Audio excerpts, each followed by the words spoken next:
Bonjour à tous, j'espère que vous allez bien. Aujourd'hui, je vais vous parler de mon avis sur le 4e épisode de la série Star Wars, le livre de Boba Fett. Et donc, commençons. Donc, dans sa cuve à Bacta, Boba se souvient d'avoir essayé de récupérer son vaisseau de combat Firespray, le Slave One, du palais de Jabba, qui était fortement gardé. Et dans la nuit, il découvre les restes du combat entre Fennec Shand contre Din Djarin et Toro par les cornes. Toro Calican. Oui, j'avais envie de la refaire, mais bon. Donc, qu'on pouvait voir à la fin de l'épisode 5 de la saison 1 de Mando. Donc, Boba arrive sur les lieux, et lorsqu'il découvre Fennec en train de mourir d'une blessure au ventre, il l'emmène dans un salon de mode à Mos Eisley, où sa vie est sauvée grâce à la cybernétique. En retour, Boba demande de l'aide à Fennec pour pénétrer dans le palais de Jabba, désormais dirigé par Bib Fortuna, pour récupérer le Slave One. Et après avoir combattu les gardes et récupéré le vaisseau, Fennec décide de rester avec Boba, qui en même temps parle de son projet de détrôner Bib Fortuna et de devenir plus qu'un chasseur de primes.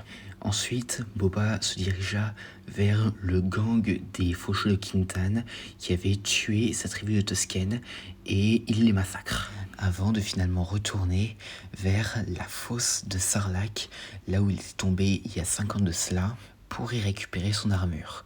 Mais ils sont attaqués par le Sarlacc que Fennec tue avec une charge sismique. Mais Boba n'y trouve cependant pas son armure.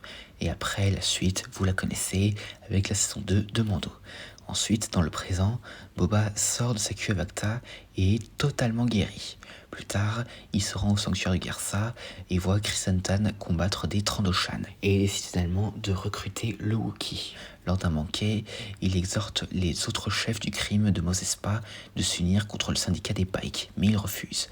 Mais grâce à la présence de son rancor, Boba les convainc de rester neutres pendant qu'il combat seul le syndicat. Fennec suggère ensuite qu'ils engagent des renforts pour la guerre imminente, et en même temps, le thème de Din Djarin est entendu. Et c'est la fin. Alors, qu'est-ce que j'en ai pensé ? Alors, très clairement, il rattrape le précédent.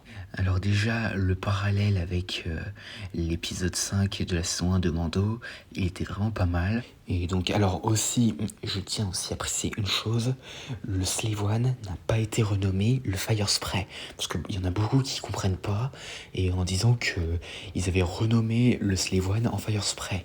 Mais Firespray, c'est le nom de la classe du vaisseau. Et en plus, si Boba avait dit le Slave One à Fennec, eh bien, elle n'aurait certainement pas compris de quoi il parlait, même si elle connaît Boba, c'est après ses dires. Donc, pour qu'elle comprenne bien, il disait le nom du modèle du vaisseau, Firespray.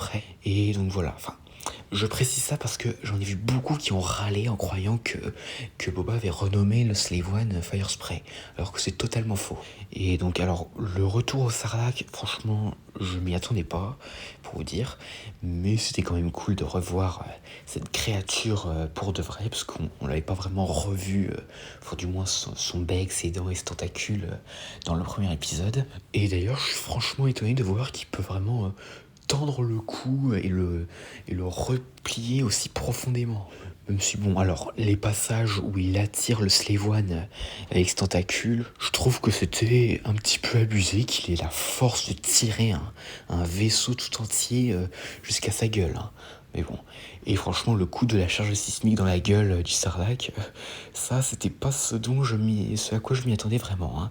Je pensais vraiment qu'ils allaient le tuer genre avec les canons du vaisseau ou autre. Mais bon, en tout cas, Boba a eu sa revanche sur le Sarlacc. Et les flashbacks, même si malheureusement c'est le dernier épisode où on en a, je trouve qu'ils ont bien rempli leur part. Notamment, qu'est-ce que Boba a fait pendant les 5 années qui séparent le retour du Jedi et la saison 2 de Mandalorian ainsi que sa série, et aussi pourquoi il a décidé de devenir le nouveau dirigeant de Tatooine. Et d'ailleurs, on peut voir qu'il a bien changé depuis ce dernier passage dans la queue à Bacta. Et franchement, le coup du rancor pendant le dîner, là, c'était assez marrant. Et pour Chrysantan le Noir, la scène où il arrache le bras d'un Trandoshan, là, c'était assez violent. Et d'ailleurs, ça reflète bien que les Trandoshan et les Wookiees se détestent. Hein. Enfin, plutôt que les Wookiees détestent les Trandoshan, notamment parce que ces derniers les chassent sur leur planète. Et d'ailleurs, les Trandoshan, ils ont le bras qui repousse. Hein, donc, même si ça a été douloureux, la douleur, elle va vite passer hein, pour le Trandoshan qui a perdu un bras. Là. Et donc, alors, pour le thème de Din Djarin à la fin de l'épisode, alors franchement, ça je m'y attendais pas, hein, qu'on entende parler de Din Djarin dans cette série, parce que après tout c'est une série Boba Fett. Même si ça peut être une bonne idée pour préparer le terrain de la saison 3 de Mando. Même si bon, avec les 2 prochains épisodes, ce sera plus du Boba que du Mando que du Boba. Hein. Et franchement c'est un des plus gros reproches que je fais à cette série, hein, de Boba Fett. Mais bon, on en parlera quand on arrivera à ces 2 épisodes-là. Et ça commence dès le prochain épisode. Et donc, à part ça, pour ce qui est de ma note, cet épisode, ce serait 8 sur 10. Et donc, voilà, j'espère que cette vidéo vous aura plu. N'hésitez pas à me dire ça dans les commentaires et à la prochaine.